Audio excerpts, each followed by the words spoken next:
अध्यक्ष जी का धन्यवाद देना चाहता हूँ।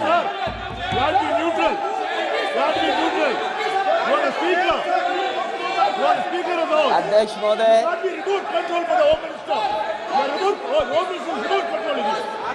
अध्यक्ष महोदय, अध्यक्ष महोदय, अध्यक्ष महोदय, मैं सबसे पहले आपका धन्यवाद देना चाहता हूँ कि आपने मुझे अपनी पार्टी की तरफ से राष्ट्रपति जी के अभिभाषण बोलने का मौका दिया है। अध्यक्ष जी, सत्ता पक्ष और विपक्ष दोनों लगातार अपनी बात रख रहे हैं। मैं सबसे पहले अध्यक्ष जी आपको और आपके साथ साथ सभी चुने हुए सांसदों को मैं बधाई और शुभकामनाएं देना चाहता हूं। साथ ही साथ मैं सबसे पहले देश के उन सभी समझदार और ईमानदार मतदाताओं को धन्यवाद जिन्होंने लोकतंत्र को एक तंत्र बनाने से रोका।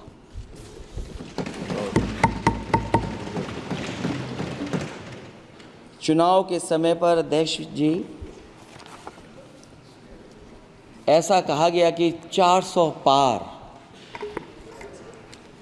मैं समझदार जनता को फिर एक बार धन्यवाद दूंगा और मैं कुछ कहना चाहता हूं कि आवाम ने तोड़ दिया हुकूमत का गुरूर, दरबार तो लगा है पड़ा गमगीन में बेनूर है पर। अध्यक्ष महोदय, दरबार तो लगा है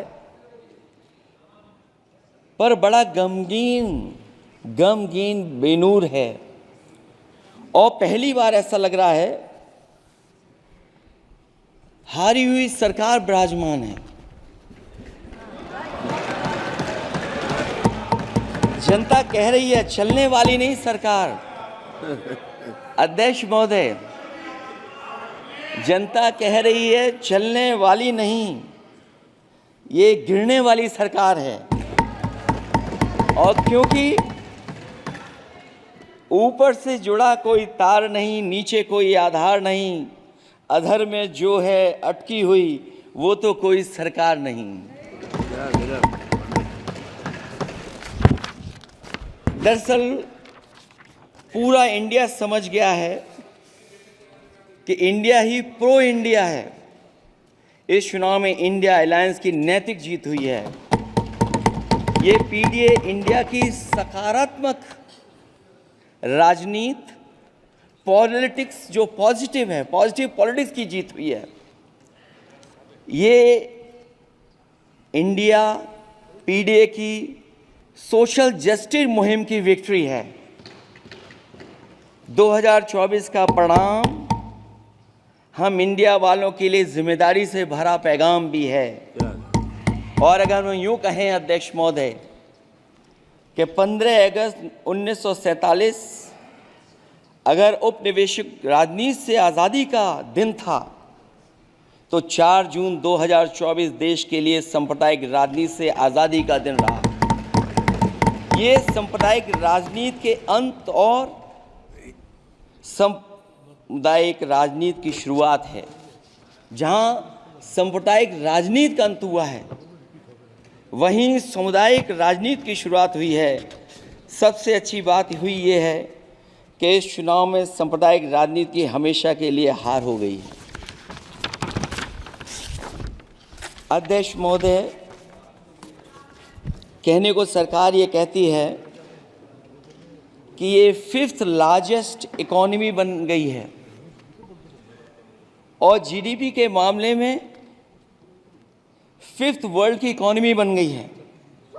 लेकिन अध्यक्ष मोदी, ये सरकार क्यों छिपाती है कि अगर ये हमारी सबसे लार्जेस्ट इकोनॉमी, अगर हम 5वें नंबर पर हैं तो हमारे देश की पर कैपिटा इनकम, प्रति व्यक्ति आय हमारे किस स्थान पर पहुंची है।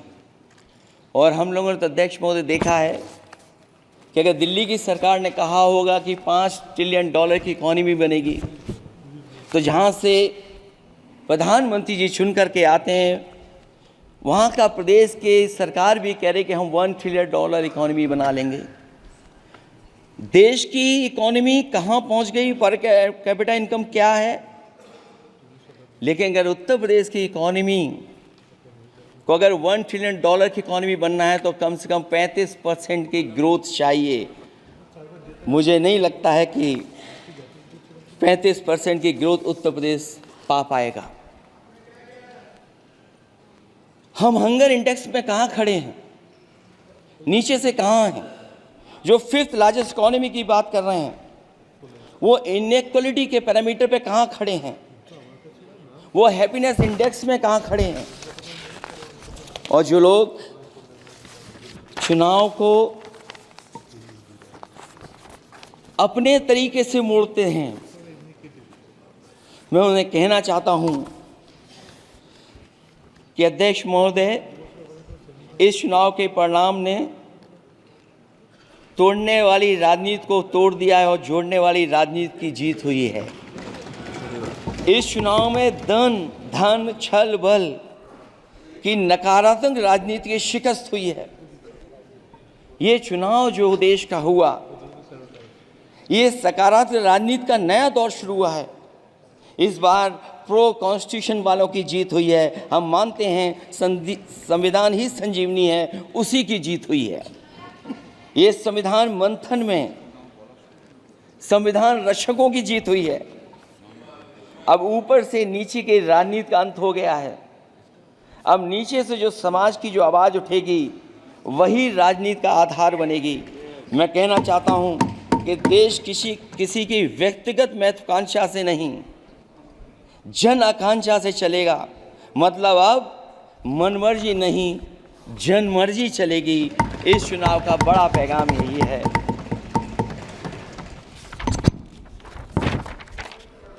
अध्यक्ष महोदय, बहुत सी बातें हुई हैं। अगर उत्तर प्रदेश की बात न हो, क्योंकि अध्यक्ष महोदय सबसे बड़ा प्रदेश जहाँ है, उसने हर बार दूसरे दल को समर्थन देकर के सरकार बनाई। मैं उन्हीं लोगों से कहना चाहता हूँ कि लोग क्यूटो की फोटो लेकर बनारस की गलियों से लेकर के गंगा जी तक ढूंढ रहे हैं। उनको लगता है जिस दिन माँ गंगा साफ हो जाएंगी, शायद उस दिन कहीं क्यूटो उसकी गोद में कहीं मिल जाएगा। बनारसी लोग चाहते हैं कि कोई गंगा जी के भी तल में उतरकर उसका दर्द भी जाने। उत्तर प्रदेश की जनता का बस यही आग्रह है कि जिस गंगा जल को हाथ में लेकर सच कहने की कसम खाई जाती है, कम से कम उस गंगा जल से तो झूठ ना बोला जाए।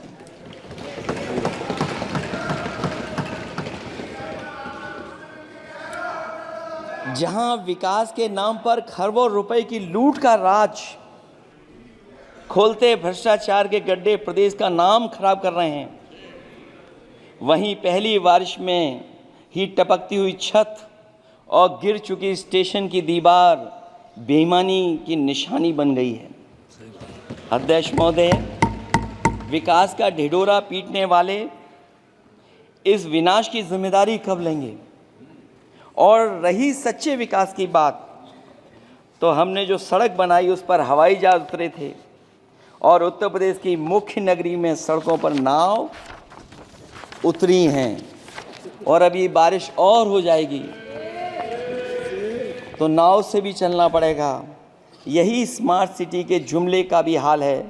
न तो जाम से छुटकारा मिला, न बुनियादी सुविधाओं से कोई निजात मिली, न कोई बुनियादी सुविधाएं मिल पाई हैं। मुझे याद है अध्यक्ष महोदय, देश के प्रधान सांसद जी ने अनाथ पशुओं के बारे में बहुत कुछ कहा था। अनाथ पशुओं की समस्या से छुटकारा दिलवाने के लिए कब वादा किया हुआ, लेकिन कई चुनाव बीत गए हैं, अभी तक गन्ने का भुगतान 2 हफ्ते का वचन जो दिया था, कहाँ दिया था? अब तो वचन देने वाले को भी याद नहीं है, हर बात को जुमला बना देने वाले लोगों के ऊपर से जनता का भरोसा उठ गया है। इसीलिए बहुमत की सरकार नहीं है, ये सहयोग से चलने वाली सरकार है। डबल इंजन के नाम पर उत्तर प्रदेश को टकराहट के सिवा कुछ हासिल नहीं हुआ है। उत्तर प्रदेश में प्रभुत्व की लड़ाई दो लोगों को आपस में लड़ा रही है, लेकिन उसकी मार जनता को सता रही है। पिछले 10 सालों की उपलब्धि बस इतनी रही कि एक शिक्षा परीक्षा माफिया का जन्म हुआ। अध्यक्ष महोदय, जिस समय चुनाव में थे और उत्तर प्रदेश में वो हालात देखे हैं कि नौजवान जब भी तैयारी कर कर के जाता था और परीक्षा दे करके लौटता था तो उसको पता लगता था कि पेपर लीक हो गया। और उत्तर प्रदेश में केवल एक पेपर लीक नहीं हुआ है, जितनी भी परीक्षाएं हुई हैं सब पेपर लीक हुए हैं। केवल उत्तर प्रदेश ही नहीं, मैं माननीय सांसद की तरफ से सुन रहा था, कई ऐसे प्रदेश हैं जहां पर परीक्षाएं देने तो बच्चे गए लेकिन वहां भी पेपर लीक हो गया। और अभी जब 4 जून को रिजल्ट आया, उसके बाद जो बात उठी है, देश की सबसे प्रेस्टिजियस परीक्षा, उसका भी पेपर लीक हो गया। और आखिरकार ये पेपर लीक हो क्यों रहा है? सच्चाई तो ये है कि ये सरकार पेपर लीक इसलिए करा रही है कि सरकार नौकरी नहीं देना चाहती, रोजगार नहीं देना चाहती, उन नौजवानों का भविष्य नहीं बनने देना चाहती। पिछले 10 सालों की उपलब्धि बस इतनी रही है कि एक शिक्षा परीक्षा माफिया का जन्म हुआ है, जिसने तथाकथित अमृत काल में युवाओं के भविष्य की आशाओं को ही जहर दे दिया है। जो सरकार उम्मीद को मार दे, वह न तो वर्तमान को सुधार सकती है न भविष्य को संवार सकती है। सरकार आशा का प्रतीक होनी चाहिए, निराशा का नहीं। जनता चाहती कि हर समस्या के लिए बीते कल को जिम्मेदार ठहराने के बहाने को सरकार छोड़े और आने वाले कल की बात करे। अगले 1000 साल के झूठे सपने दिखाने वाले अगले महीने होने वाली परीक्षाओं के लीक न होने की गारंटी कब लेंगे?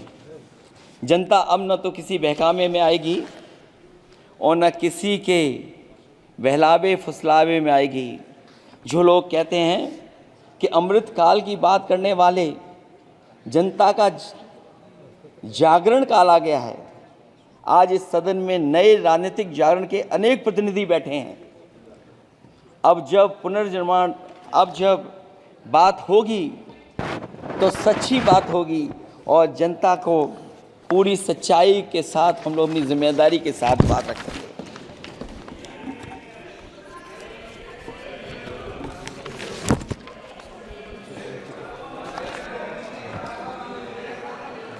अध्यक्ष महोदय,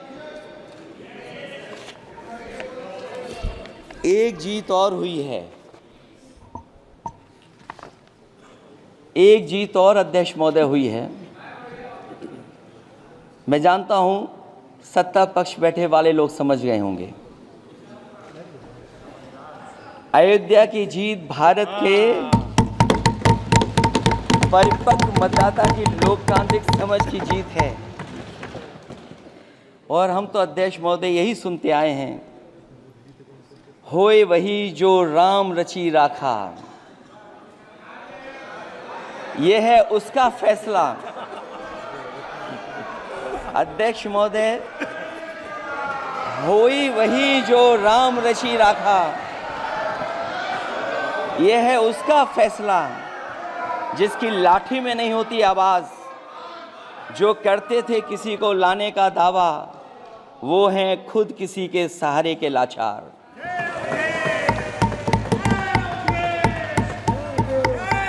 अध्यक्ष महोदय, मैं फिर कह देना चाहता हूं, होए वही जो राम रची राखा, यह है उसका फैसला, जिसकी लाठी में नहीं होती आवाज। जो करते थे किसी को लाने का दावा, वो हैं खुद किसी के सहारे के लाचार। हम अयोध्या से लाए हैं उनके प्रेम का पैगाम, हम अयोध्या से लाए हैं उनके प्रेम का पैगाम। जो सच्चे मन से करते हैं सबका कल्याण, सदियों में जन जन गाता है जिनके गान, अभय दान देती जिनकी मंद मंद मुस्कान, मानवता के लिए उठता जिनका तीर कमान। अध्यक्ष महोदय, जो असत्य पर सत्य की जीत का है नाम, उफनती नदी पर जो बांधे मर्यादा के बांध, वो है अवध के राजा पुरुषोत्तम प्रभु राम। हम अयोध्या से लाए हैं उनके प्रेम का पैगाम।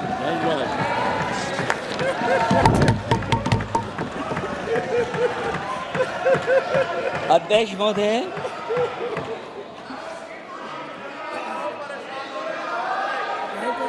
महोदय, कुछ बातें हैं।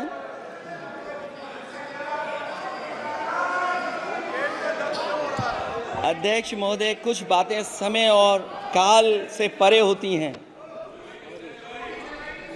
इसलिए आज यहाँ उत्तर प्रदेश के सदन में पढ़ा गया एक शेर याद आ गया, जो तब सही था अब और सही साबित हो रहा है। इजाजत हो अध्यक्ष जी तो मैं अर्ज करूं। हजूरे आला आज तक खामोश बैठे इसी गम में, हजूरे आला आज तक खामोश बैठे हैं इसी गम में, महफिल लूट ले गया कोई जबकि सजाई हमने। योगी जी के लिए, योगी जी के लिए।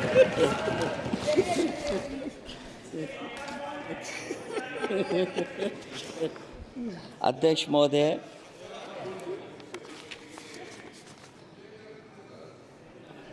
मैं मॉडल ऑफ कंडक्ट जब चुनाव हुआ, लागू हुआ, उस समय मैंने देखा कि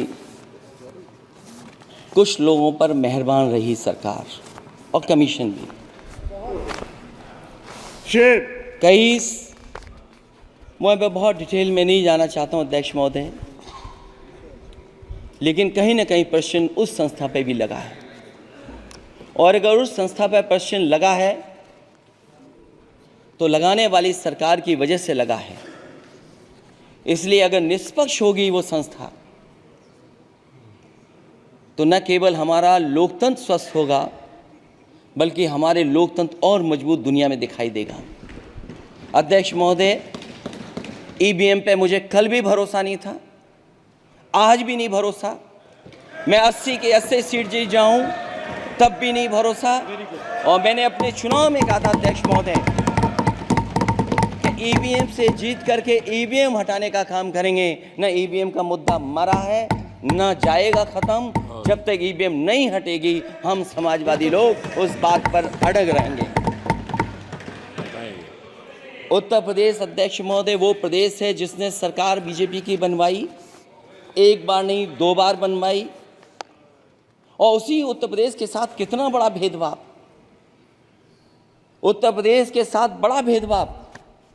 मुझे याद है वो दिन जब प्रधानमंत्री जी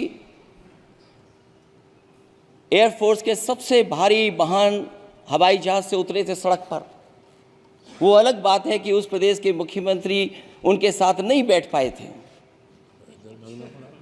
लेकिन वो एक्सप्रेसवे जो बना था और आज भी जो उत्तर प्रदेश में बन रहे हैं वो उत्तर प्रदेश के बजट से बन रहे हैं। लेकिन दिल्ली की तरफ से कोई एक्सप्रेसवे अभी नहीं दिया गया है। न केवल इंफ्रास्ट्रक्चर में भेदभाव हुआ है, बल्कि हमें याद है कि प्रधानमंत्री जी ने बड़े पैमाने पे गांव गोद लिए थे। और सोचिए, अगर देश के प्रधान सांसद अगर किसी गांव को गोद ले लें और उस गांव की तस्वीर न बदले, तो शायद मैं नहीं समझता हूं कि किसी गांव की तस्वीर 10 साल में बदली होगी। मुझे वो गांव जिसको उन्होंने गोद लिया, जो प्रधानमंत्री जी की आदर्श योजना थी उसके तहत जो गोद लिया गया था गांव, वो 5 वर्ष पहले खूब शोर हुआ था कि बनारस शहर की तरह डोमरी में चमचमाने लगेगा एक गांव। हकीकत में कुछ नहीं हुआ। उसकी दुर्दशा वैसी की वैसी है, जैसे था गांव वैसा ही का वैसा है। टूटी सड़कें, कच्ची पगडंडियाँ, उखड़े और टूटे हुए ईंट के खंजे, बदहाल हैंडपंप, पावरलूम और पंखे के जाली के कारखाने को आखिर कब तक रफ्तार मिलेगी जो उस गांव में काम होता था, लोग करते थे। खाली पड़े रसोई गैस के सिलेंडर, अंधाधुंध बिजली कटौती के बीच इस गांव के लोगों को हर सुबह मजदूरी की कभी ना खत्म होने वाली तलाश आखिर कब पूरी होगी। तो सोचिए, एक गांव की तस्वीर ये है, जो गांव कभी गोद लिया गया था उस गांव की भी तस्वीर नहीं सुधर पाई है। जो भाजपा के स्मार्ट सिटी के झूठे सपने में गांव के लिए कोई जगह नहीं है। अपने गांव गोद लेने की जो बात कही थी, क्या वो भी जुमला था अध्यक्ष जी? पता नहीं जिस गांव को गोद लिया था उसका नाम भी किसी को याद है कि नहीं। मैं नाम पूछ करके किसी को शर्मिंदा नहीं करूंगा, क्योंकि अगर नाम याद है तो ये तो और भी बुरी बात है कि अपने नाम याद रखने के बावजूद भी कुछ नहीं किया। जिसे गोद लिया जाता है उसे अनाथ बनाकर छोड़ देना अच्छी बात नहीं है। और अगर तस्वीर अध्यक्ष महोदय बदली हो 10 साल में उन तमाम गोद लिए हुए गांवों की, तो मैं सत्ता पक्ष के लोगों से कहूंगा जरूर इस सदन में बात रखें, जरूर बताएं आप। जो बात कभी अध्यक्ष महोदय कास्ट सेंसस की उठी थी, हम उस कास्ट सेंसस के पक्ष में हैं कि बिना कास्ट सेंसस के सामाजिक न्याय संभव नहीं है, सबको हक दिला पाना मुश्किल है। अध्यक्ष महोदय, राष्ट्रपति जी के अभिभाषण में अग्निवीर को लेकर के जो चिंता विपक्ष की थी और देश के नौजवानों की थी, वो चिंता वैसी की वैसी बनी है। अध्यक्ष महोदय, मैं ये कहना चाहता हूँ, मैं खुद मिलिट्री स्कूल से पढ़ा हूँ, मेरे साथ के बहुत बड़े पैमाने पे लोग फौज में, मैंने समय समय पे जो मेरे साथ पढ़े जो सीनियर थे उनसे भी जानकारी हासिल की है, बड़े बड़े ऑफिसर से मैंने पूछा है, वो शायद आपको न बता पाएँ, लेकिन दबी जुबान में उन्होंने कहा है कि देश की सुरक्षा के साथ अग्निवीर जैसी व्यवस्था लागू करने से समझौता हो रहा है। अध्यक्ष महोदय, किसी भी देश की सबसे बड़ी प्राथमिकता अगर कोई है तो वो देश की सीमाओं की सुरक्षा है। अग्निवीर जैसी व्यवस्था से कभी संभव नहीं है। अध्यक्ष महोदय, हम अग्निवीर व्यवस्था को कभी स्वीकार नहीं कर सकते हैं। आज नहीं कल, कल नहीं बाद में, जब कभी भी सत्ता में इंडिया गठबंधन आएगा, अग्निवीर व्यवस्था हमेशा हमेशा के लिए खत्म हो जाएगी। अध्यक्ष महोदय, जिन्होंने कहा कि हम आय किसानों की दोगुनी कर देंगे, आज किसान पूरा देश का देख रहा है कि उसकी आय कहाँ दोगुनी हो गई। और जिस तरह महंगाई बढ़ी है, सरकार बताए कि महंगाई इस बढ़ने पे उसकी आय कितनी होनी चाहिए। और जो इंफ्रास्ट्रक्चर की बड़ी बड़ी बातें की गई थी कि एमएसपी लागू करने के लिए एग्रीकल्चर सेक्टर का इंफ्रास्ट्रक्चर तैयार होगा, लेकिन जहाँ तक मैंने उत्तर प्रदेश में देखा है, अगर इस सरकार में एक भी नई मंडी बनी हो तो मुझे सरकार बता दे।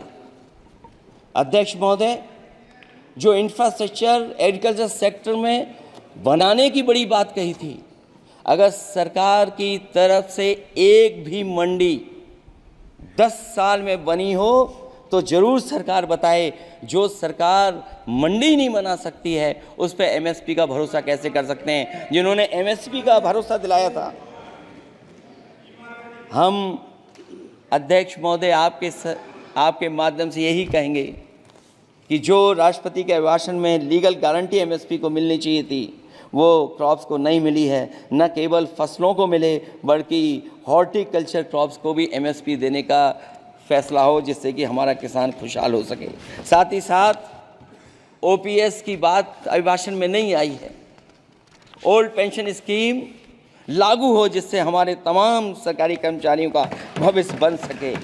और देश की एक बड़ी आबादी, जहाँ से मैं चुन करके आता हूँ, उत्तर प्रदेश, जहाँ बुनकर, न केवल उत्तर प्रदेश बल्कि देश के कोने कोने में बुनकर समाज के लोग बड़े पैमाने पर रह रहे हैं, लेकिन बुनकरों को जो सुविधाएं मिलनी चाहिए वो भी इस सरकार में नहीं मिल पा रही हैं।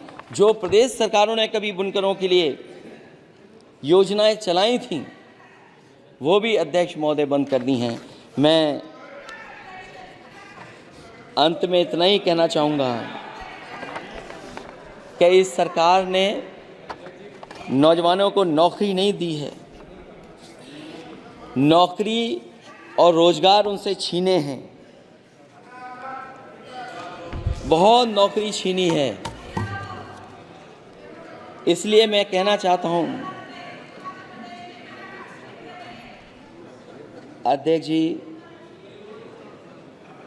इसलिए मैं कहूँगा कि आपके राज में न नौकरी की उम्मीद है न रोजगार, क्योंकि आपने छोटे कारोबारी तक को इतना छोटा बना दिया है कि न तो वो अपना पेट भर सकता है न किसी को नौकरी पर रख सकता है। जो कुछ पद निकलते भी हैं तो उन पर लेटरल एंट्री के नाम से पिछले दरवाजे से कुछ खास संगी साथियों को रख लिया जाता है। आरक्षण का हक नॉट फाउंड सुटेबल के नाम पर हड़पा जा रहा है। और अध्यक्ष महोदय, आरक्षण के साथ इतनी खिलवाड़ किसी सरकार ने नहीं की होगी जितनी खिलवाड़ इस सरकार ने की है। जहां सरकारी नौकरियां नहीं दी जा रही हैं, और सरकारी नौकरियां इसलिए नहीं दी जा रही हैं क्योंकि उन्हें आरक्षण देना पड़ेगा। जिस प्रदेश से मैं आता हूं वहाँ सबसे बड़े पैमाने पे नौजवान बेरोजगार है। और पिछले 10 साल में जो पेपर उन्होंने लीक कराए हैं वो इसीलिए कराए हैं क्योंकि नौकरी ना देनी पड़े, और अगर नौकरी देनी पड़ेगी तो उन्हें आरक्षण भी देना पड़ेगा। ये जानबूझ करके सरकार नौकरी और आरक्षण के साथ खिलवाड़ कर रही है।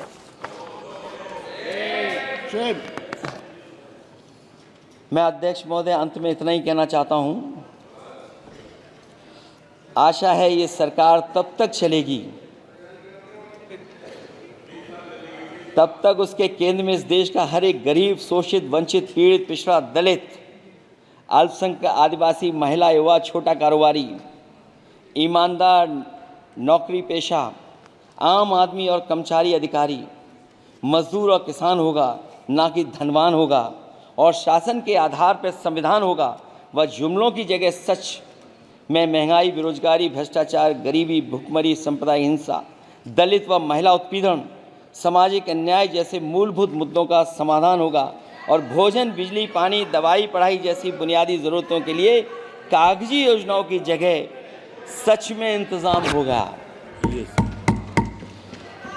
मैं एक बार फिर उत्तर प्रदेश की समझदार जनता द्वारा सबसे बड़ी पार्टी चुने जाने के साथ साथ इंडिया गठबंधन समाजवादी पार्टी और कांग्रेस को सबसे ज़्यादा सीटें जिताई, उसके लिए मैं उत्तर प्रदेश की जनता